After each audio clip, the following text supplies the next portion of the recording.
So hello students, welcome in Anant classes. इस video में हम इम्पोर्टेंस ऑफ क्ले मिनरल्स, मृतिका खनिज का महत्व पढ़ेंगे। लास्ट वीडियो में अपन ने देखा था कि मृतिका खनिज कौन सी होती है। अपने मृदा कोलेट्स के प्रकार पढ़े थे, कार्बनिक और अकार्बनिक होते हैं। अकार्बनिक में देखा था सिलिकेट क्ले एवं एल्यूमिनियम एवं आयरन के हाइड्रोक्साइड आते हैं। सिलिकेट क्ले 3 तरह की होती है, वो अपन ने पढ़ लिया था और उनकी डिटेल अपन ने पढ़ ली थी। उसके बाद अपन ने जो मृतिका क्ले पढ़ी तीनों टाइप की, उनका खनिज का महत्व क्या है। ठीक है, तो फर्स्ट आता है इसमें मृदा उर्वरकता। मृदा उर्वरकता, ये खनिज जो करते हैं वो मृदा में क्या करते हैं, उर्वरकता को बढ़ाते हैं। क्या करते हैं, मृदा को उर्वरक बनाते हैं। कैसे? क्योंकि इनका जो इसके जो कण होते हैं क्ले के, जो मृतिका होती है मिट्टी में, इसके कण बहुत छोटे होते हैं, छोटे होते हैं तथा इन पे कौन सा आवेश रहता है, ऋणावेश। और छोटे होते हैं तो पृष्ठ का क्षेत्रफल भी, बाहरी सतह का क्षेत्रफल भी ज्यादा होता है। तो ऋणावेश ज्यादा, वो भी बाहरी सतह पर, तो ज्यादा धनायन आकर्षित करेंगे। ज्यादा धनायन आकर्षित करेंगे तो वो जो धनायन है वहाँ उसके मृतिका के कणों पे जाएंगे। वहाँ मृतिका के कणों से कहाँ चले जाते हैं, वो पौधों में। तो पौधों में पोषक तत्व बढ़ाते हो। ठीक है, तो मृदा की उर्वरकता बढ़ाती है ये। ठीक है, मृदा की उर्वरकता बढ़ाने में सहायक है ये। ठीक है, इसके बाद सेकंड पॉइंट आता है जल धारण क्षमता। जल धारण क्षमता,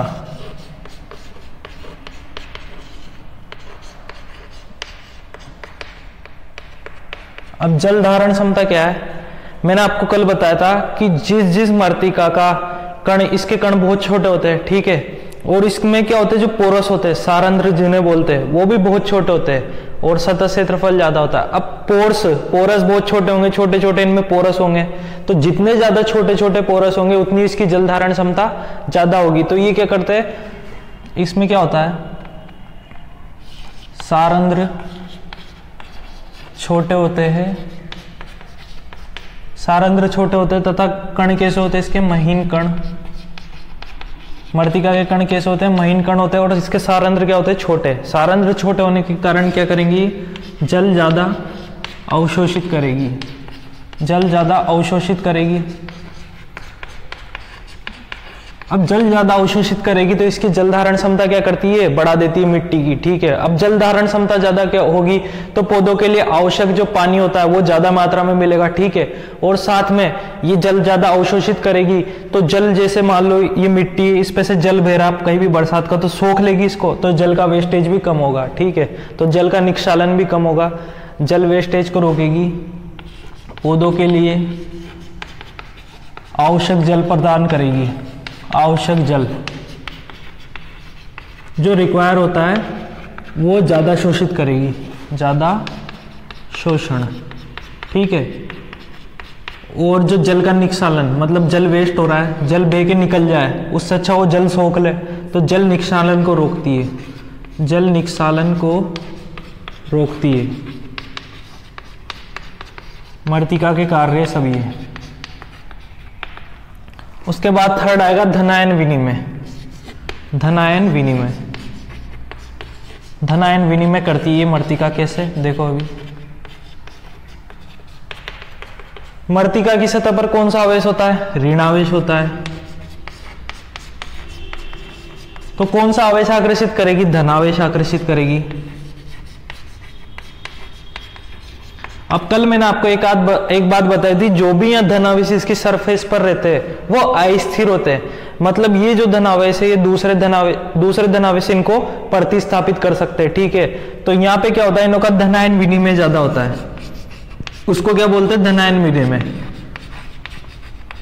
अब देखो जैसे मृतिका का कण है, इस पे धनावेश लगे हुए हैं। अब क्या होगा, ये धनावेश अस्थायी है। ठीक है, तो नए धनावेश आएंगे और ये जो पुराने धनावेश है वो कहाँ चले जाएंगे, मिट्टी में गिर जाएंगे। मिट्टी में गिर जाएंगे तो धनावेश क्या होते हैं, पोषक तत्व होते हैं। धनावेश किसके बने होते हैं, K+, Na+, ये सब पोषक तत्व है। पोटेशियम, Ca2+, Mg2+, NH4+, ये सब क्या है, धनावेश है। ठीक है, तो ये मिट्टी में धनावेश की मात्रा को बढ़ाती है, मतलब धनायन का विनिमय बढ़ाती है। उसके बाद फोर्थ जो महत्व है इनों का वो आता है पोषक तत्वों में वृद्धि। पोषक तत्वों में वृद्धि। अब पोषक तत्वों में वृद्धि कैसे करती है मिट्टी में? मिट्टी में पोषक तत्वों में वृद्धि ऐसे करती है कि मिट्टी को पोषक तत्व प्राप्त करवाती है। वो कैसे करवाती है? देखो इसमें क्या होता है, ये वापस से वही कॉन्सेप्ट आ गया कि ऋणावेशित होते हैं तो धनायन को आकर्षित करते हैं। जो धनायन होते हैं वही पोषक तत्व होते हैं, पोटेशियम, सोडियम, कैल्शियम, मैग्नीशियम और अमोनियम आयन ईटीसी जो भी होते हैं, ठीक है। उनको वृद्धि करेगी, मतलब उनको मिट्टी में खींचेगी, जितने भी आसपास के धनायन उनको खींचेगी, तो मिट्टी में पोषक तत्वों की वृद्धि करती है, ठीक है। 5th पॉइंट आता है ये पोषक तत्वों का भंडारण। ये भी सेम पॉइंट है, बस मीनिंग अलग निकल रहा है। पोषक तत्वों का भंडारण। अब देखो मृत्तिका के जो कण होते हैं वो बहुत बारीक होते हैं। बारीक होंगे तो सतह का क्षेत्रफल ज्यादा होता है, और सतह का क्षेत्रफल ज्यादा होता है, सतह पर कौन सा आवेश है? ऋणावेश है। ऋणावेश है तो कौन सा आवेशों को आकर्षित करेगी? धनावेशों को आकर्षित करेगी। वही धनावेश क्या होते हैं? पोषक तत्व होते हैं। मतलब ये पोषक तत्वों का भंडारण करती है। मृत्तिका जो होती है मिट्टी में, वो पोषक तत्वों को खींचती है बाहर से, उनका भंडार करती है, उनको स्टोर करती है ताकि वो पौधों को प्राप्त हो सके, ठीक है। पौधों को बढ़ने के लिए, ग्रोथ के लिए अपन को पोषक तत्व चाहिए। पोषक तत्व कहाँ से आएंगे? क्योंकि मृत्तिका खींच रही है उन्हें। उसके बाद 6 पॉइंट आता है। 6 पॉइंट आएगा इसमें बंधन क्षमता। बंधन क्षमता। अभी बंधन क्षमता क्या होती है? मृत्तिका के कण क्या होते हैं? बारीक होते हैं, बिल्कुल महीन होते हैं, ठीक है। तो कण महीन होते हैं तथा ये महीन कण मिलकर क्या बनाते हैं? एक बड़ा समुच्चय बना लेते हैं। मतलब ये क्या बनाते हैं? मिट्टी के डल्ले। ये जो महीन कण मिलकर के क्या बनाते हैं? मिट्टी के डल्ले। तो मिट्टी के डल्ले बनाएंगे तो क्या होगा? मृत्तिका को ये, मृत्तिका की मिट्टी की भौतिक अवस्था अच्छी रखती है। मिट्टी की जो भौतिक अवस्था है,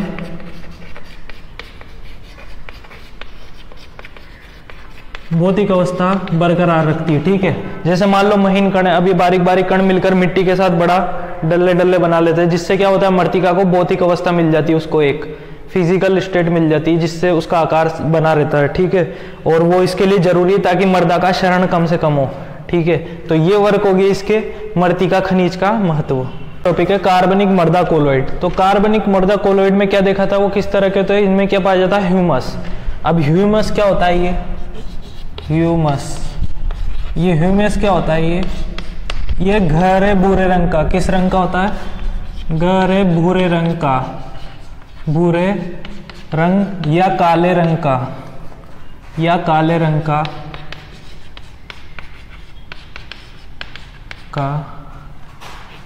अक्रिस्टलीय पदार्थ है। अक्रिस्टलीय,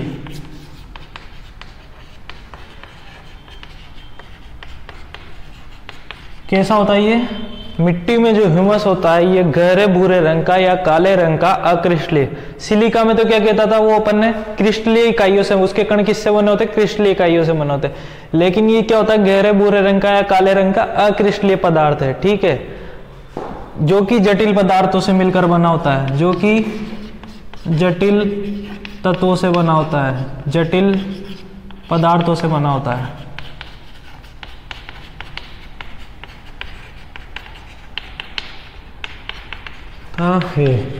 ठीक है, ये जटिल पदार्थों से बना होता है। जटिल पदार्थ कैसे? जो सिलिकेट की ले होती है वो तो मिनरल से बनती है। अकार्बनिक कोलोइड किससे बनते हैं? मिनरल से, ठीक है, आयन से और धातुओं से मिलकर बने होते हैं, खनिज से मिलकर बने होते हैं। लेकिन ये किससे मिलकर बना होता है? ये बना होता है कार्बनिक पदार्थ। कार्बनिक पदार्थ कैसे होंगे? जैसे सड़े गले फूल पत्तियां होगी, ठीक है, जीवाश्म में मर जाते हैं तो उनकी कार्बन चली जाती है, उनसे बनता है। सड़े गले फूल पत्ती जितनी भी चीजें, ऑर्गेनिक चीजें, उनसे ये बनता है ह्यूमस, ठीक है। तो अब ये कार्बनिक है तो इसमें ये किस किस से मिलकर बना होता है? कार्बन, हाइड्रोजन तथा ऑक्सीजन से मिलकर बना होता है। क्या होता है इसमें? मुख्यतः कार्बन, हाइड्रोजन तथा ऑक्सीजन होता है, होती है। ह्यूमस किससे बनती है? कार्बन, हाइड्रोजन तथा ऑक्सीजन से बनती है। उसके बाद नेक्स्ट पॉइंट आता है, इसकी सतह भी कैसी होती है? ऋणावेशित। ये अंदर और बाहर से कैसा होता है? ऋणावेशित। अब सतह ऋणावेशित होती है तो ये क्या करेगा? किसको आकर्षित करेगा? धनायनों को आकर्षित करेगा। और जो इसकी धनायन, तो धनायन आकर्षित करता है, धनायन नो को आकर्षित करता है, धनायनों को आकर्षित करता है। ठीक है, धनायनों को आकर्षित करता है। और इसकी जो धनायन विनिमय क्षमता सिलिकेट क्ले से ज्यादा होती है। इसकी जो धनायन विनिमय क्षमता क्या होती है? सिलिकेट क्ले से या अकार्बनिक कोलोइड से ज्यादा होती है, क्ले से ज्यादा।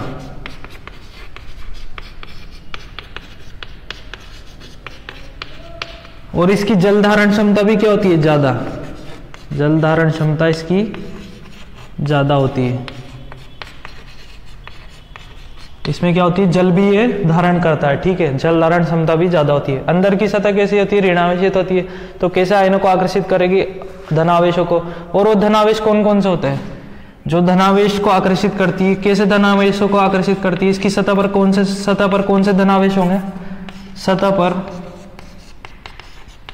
जो धनावेश जुड़े रहते होते हैं H+, Ca+2, Mg+2, NH4+, Na+, etc। ठीक है, सतह पर कौन कौन से आवेश रहेंगे? Hydrogen ion, calcium ion, magnesium ion, ammonium ion और सोडियम आयन। ठीक, उसके बाद नेक्स्ट पॉइंट आता है कि जो ह्यूमस है, ह्यूमस की प्रकृति मृदा के पीएच मान पर निर्भर करती है। प्रकृति मृदा के पीएच मान पर निर्भर करती है।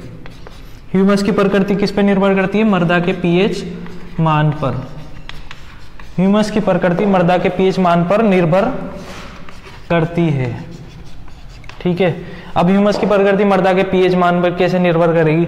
जैसे मान लो मृदा अगर अम्लीय है, मृदा अगर अम्लीय है, अब अम्लीय होगी तो वो तो वैसे ही H+ आयन दे रही होगी मृदा।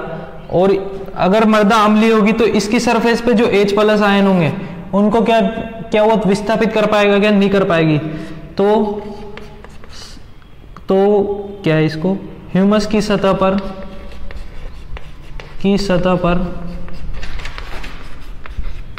H+ मजबूती से जुड़े रहते हैं। H+ मजबूती से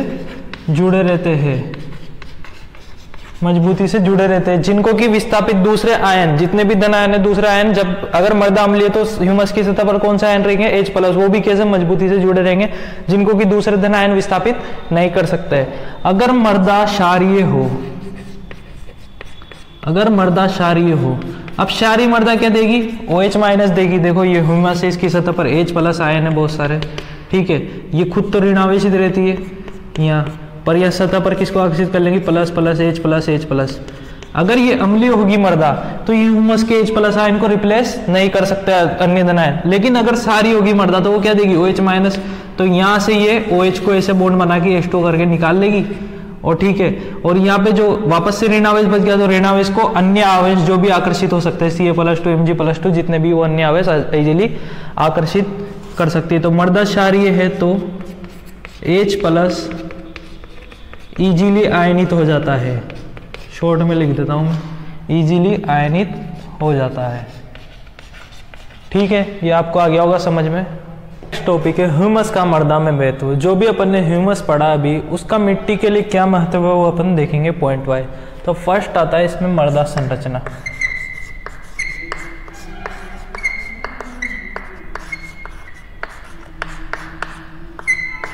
ह्यूमस क्या करता है? मृदा के कणों को बांधे रखता है। ठीक है, तो मृदा के कणों को बांध करके क्या करता है? मृदा को संरचना प्रदान करता है।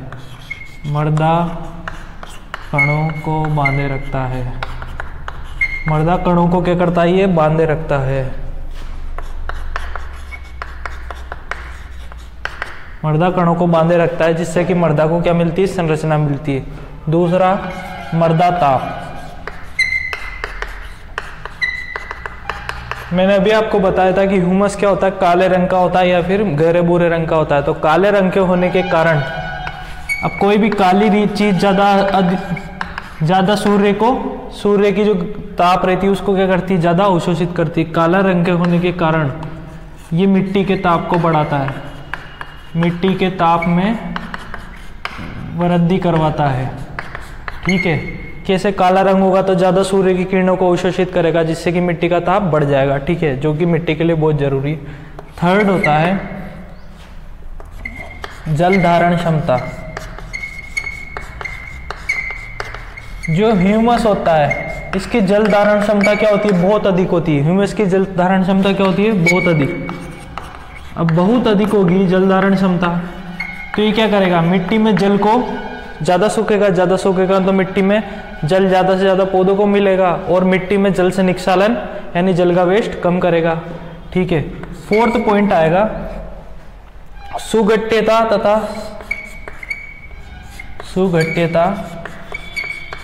तथा ससंजन गुण। मैंने आपको बता दिया पहले भी, सुगठ्यता तथा ससंजन क्या होता है, प्लास्टिसिटी एंड कोहेसिवनेस, ये मैं आपको पहले बता चुका हूँ। तो ये क्या करता है, जो ह्यूमस रहता है इनको कम करता है, इस गुण को क्या करता है, ये ह्यूमस कम करता है। मिट्टी में सुगठ्यता तथा प्लास्टिसिटी तथा ससंजन कोहेसिवनेस को क्या करता है, ये कम करता है। ठीक है, फिफ्थ पॉइंट आएगा इसका उभय प्रतिरोधन क्षमता। उभय प्रतिरोधन क्षमता, उभय प्रतिरोधन क्षमता। अब उभय प्रतिरोधन क्षमता क्या है? मैंने आपको बताया था कि जो ह्यूमस रहता है, ह्यूमस क्या करता है, अगर अपन मिट्टी में मिट्टी में अम्ल या क्षार डालेंगे तो उसकी पीएच जल्दी चेंज होगी, और पीएच जल्दी चेंज होगी मिट्टी की, तो उसको नुकसान होता है। तो ह्यूमस क्या करता है, ह्यूमस मिट्टी में पीएच को चेंज करने से रोकता है, पीएच को चेंज करने से, चेंज होने से रोकता है।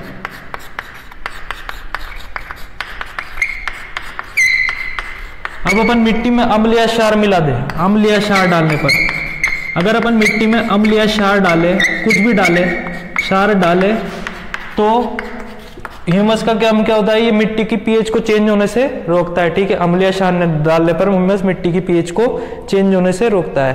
6 पॉइंट आता है इसका पोषक तत्वों में वृद्धि।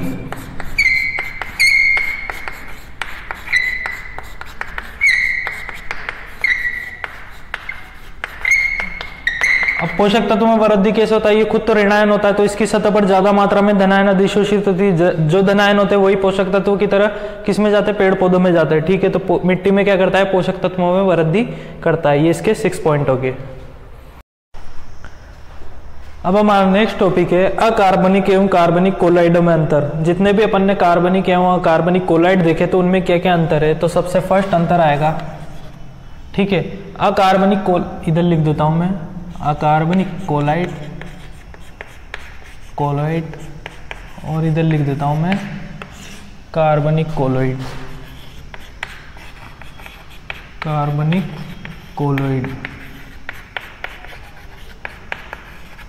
तो इधर तो क्या गया अकार्बनिक कोलाइड। तो अकार्बनिक कोलाइड जो रहता है, देखो अकार्बनिक कोलाइड में अपन ने क्या क्या पढ़ा था, एक तो सिलिकेट क्ले आती है, silicate clay,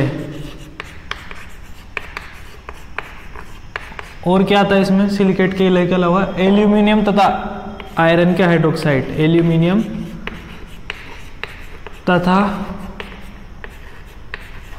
iron hydroxide, iron के तथा आयरन के हाइड्रोक्साइड।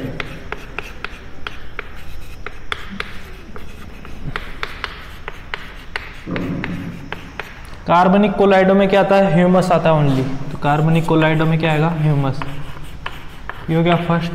सेकंड गुण क्या होता है, अब देखो जैसे ही नाम से पता चल रहा है सिलिकेट के लिए एल्यूमिनियम तथा हाइड्रोक्साइड, तो ये किस किस से बने हुए। सिलिकेट के लिए में देखा था अपन ने क्या आई थी, सिलिका आई थी, एल्यूमिनियम आई थी। सिलिका क्या होती है SiO2, एल्यूमिनियम क्या होती है Al2O3, एल्यूमिना, सॉरी एल्यूमिनियम नहीं एल्यूमिना, सिलिका Si2, तो किस किस से बन गया, Si से बन गया। एल्यूमिनियम भी आएगी, ठीक है, और ऑक्सीजन भी आएगी, और क्या आएगा एल्यूमिनियम तथा आयरन के हाइड्रोक्साइड भी, तो आयरन भी आएगा, एल्यूमिनियम आएगा, तो इनसे मिलकर बनी होती है। ये किससे बने होते हैं, कार्बन, अभी बताया था मैंने आपको, कार्बन, हाइड्रोजन तथा ऑक्सीजन से मिलकर बने होते हैं। ठीक है, ह्यूमस किससे मिलकर बना था, कार्बन, हाइड्रोजन, ऑक्सीजन से। ठीक है, ये क्या होते हैं, खनिज होते हैं, ये खनिज होते हैं, खनिज ही होते हैं, ये बता चुका हूं मैं पहले। और ये क्या होता है, कार्बनिक पदार्थ होते हैं। ह्यूमस क्या होता है, कार्बनिक पदार्थ। ह्यूमस क्या है, कार्बनिक पदार्थ है, ठीक है। ये खनिज से मिलकर बने और ये किससे बने, कार्बनिक पदार्थों से, या फिर ये कार्बनिक पदार्थ है, ठीक है। फोर्थ पॉइंट है, इनकी जो जल धारण क्षमता, धनायन अधिशोषण क्षमता, धनायन अधिशोषण क्षमता तथा जल धारण क्षमता, तथा जल धारण क्षमता कम होती है, कम होती है। किसकी तुलना में, ह्यूमस की तुलना में। दोनों ही धनायन अधिशोषण करते हैं क्योंकि दोनों ही ऋणावेशित होते हैं, ये भी और ये भी, और दोनों की जल धारण क्षमता होती है। लेकिन अगर दोनों की तुलना की जाए, ह्यूमस ये अकार्बनिक कोलाइड और कार्बनिक कोलाइड में, तो कार्बनिक कोलाइडों की क्या जल धारण क्षमता और धनायन अधिशोषण क्षमता क्या होती है, ज्यादा होती है। तो इनकी क्या होगी, ये ज्यादा होगी, ठीक है। ये आपको आगे होंगे 4 डिफरेंस समझ में, ठीक है। तो आज के लिए इस वीडियो में इतना ही, और रिवाइज करते रहे, अच्छे से पढ़ते रहे, और लाइक शेयर और सब्सक्राइब जरूर करें। Thank you.